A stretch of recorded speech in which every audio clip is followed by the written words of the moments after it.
વલસાડના ડુંગરી national highway number 48 પર આવેલા હોલ્ડન રેસ્ટોરન્ટ સામે પૂંઠાના રોલ ભરીને જઈ રહેલ ટેમ્પો પલટી મારતા અકસ્માત સર્જાયો।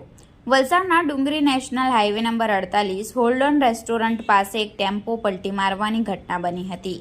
સમગ્ર બનાવની મળતી વિગતો અનુસાર વલસાડના ડુંગરી નેશનલ હાઈવે નંબર 48 પર એક ટેમ્પો નંબર DD01N9578 નો ચાલક પૂંઠાના રોલ ભરીને જઈ રહ્યો હતો, જે દરમિયાન ચાલકે સ્ટીયરિંગ પરથી કાબુ ગુમાવ્યો હતો, જેના કારણે ડિવાઈડર સાથે અથડાતા ટેમ્પો પલટી મારી જતા અકસ્માતની ઘટના બની હતી।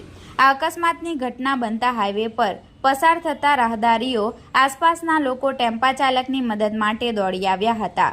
આ ટેમ્પો પલટી મારવાની ઘટના બનતા ટેમ્પામાં ભરેલા પૂંઠાના રોલ નેશનલ હાઈવે પર વિખરાઈ ગયા હતા। ત્યારબાદ ઘટનાની જાણ પોલીસ અને ક્રેઇનને કરવામાં આવી હતી। ઘટનાની જાણ પોલીસને થતાં તાત્કાલિક ઘટના સ્થળે પહોંચી અકસ્માત થયેલા વાહનને ક્રેઇનની મદદથી સાઈડે હટાવી વાહન વ્યવહાર સામાન્ય કરાવ્યો હતો।